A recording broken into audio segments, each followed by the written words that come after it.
Have you ever wondered where your thoughts come from? Most of us go through life assuming that every idea, feeling, or opinion in our mind is uniquely ours. We rarely question this belief, but the truth is far more complicated. What if I told you that many of the thoughts you consider your own aren't actually yours? This realization can change everything you think about yourself. From the moment we wake up until we fall asleep, our minds are filled with thoughts that feel personal and original. But have you ever stopped to ask where they truly come from? And more importantly, do these thoughts really belong to you? It might feel unsettling, but this discomfort is the first step toward a deeper understanding of who you are. Throughout our lives, we're bombarded with information from the world around us, media, conversations, culture, and experiences. Over time, these influences shape our beliefs, opinions, and even our sense of identity. We start to think of these ideas as my beliefs or my truths, but are they really ours? If we look closely, we might realize that much of what we consider personal is actually a reflection of external influences. This realization can shake the foundations of who we think we are. But it also opens the door to a deeper understanding of ourselves. The choice to explore this further is yours. If you do, you'll discover that thoughts aren't something we create, they're something that happens to us. They pop up spontaneously, often without warning, like uninvited guests in our minds. Over time, we start to believe these thoughts define us, as if we have complete control over them. But the truth is, we often don't. Try this: stop thinking about something. The harder you try, the more that thought persists. This isn't a failure on your part, it's proof that thoughts aren't under your control. They come, they go, and you're just the observer. The problem isn't the thoughts themselves, but how we identify with them. When we believe our thoughts are who we are, we become slaves to our minds. But when we observe them without judgment, we realize we're not our thoughts, we're the awareness behind them. This shift in perspective is powerful. It helps us see that while the mind generates thoughts, it doesn't define us. We are the presence that watches those thoughts come and go. This raises an important question: if our thoughts aren't entirely ours, where do they come from? Much of what we think is shaped by our experiences, the information we absorb, and the emotions we pick up from others.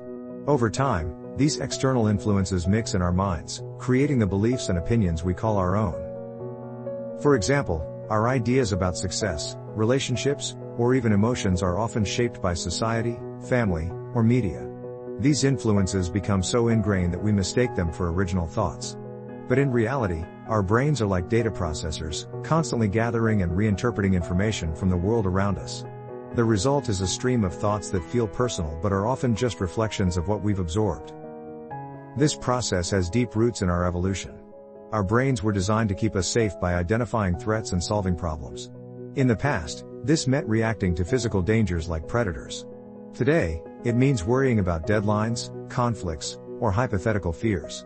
While this survival mechanism was essential for our ancestors, it can leave us stuck in a cycle of stress and anxiety. Our minds are constantly on alert, generating negative thoughts to protect us from perceived threats. This tendency creates a filter through which we see the world. Even harmless situations can feel threatening, and our minds respond with endless worries.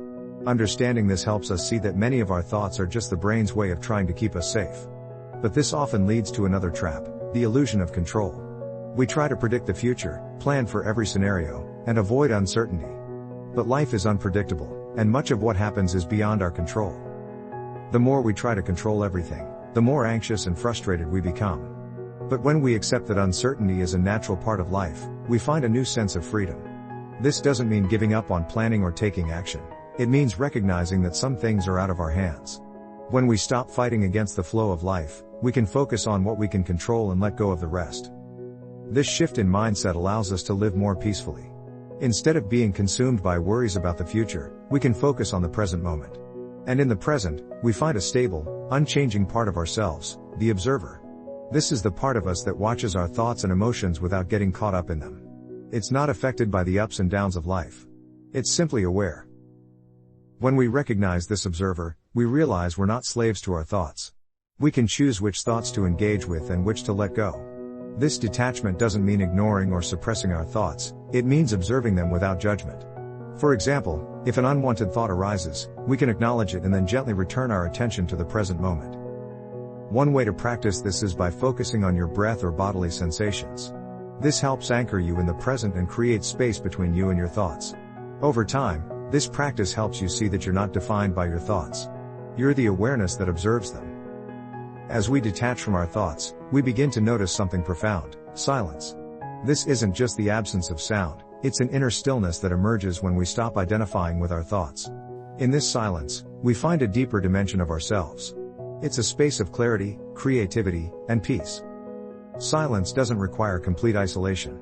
It can be found in small moments throughout the day, a few deep breaths, a pause before responding, or a moment of reflection. These pauses help us reconnect with our true essence, which lies beyond the noise of our minds. When we embrace this silence, we start to see how much our beliefs and conditioning shape our lives. From a young age, we're influenced by family, society, and culture. These influences become invisible filters that determine how we see the world. Over time, we confuse these beliefs with who we are.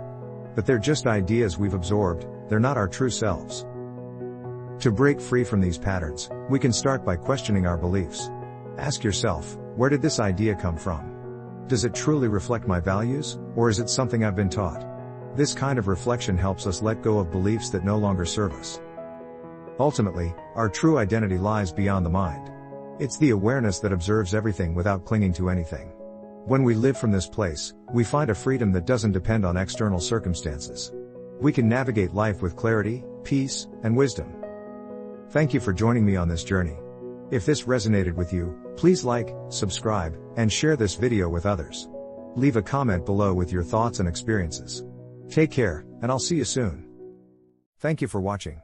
If you're ready to unlock your true self, visit www.innerkey.us for powerful resources on spiritual awakening and self-discovery. Don't forget to like, subscribe, and share your thoughts in the comments. Stay present, stay awakened, and I'll see you in the next video.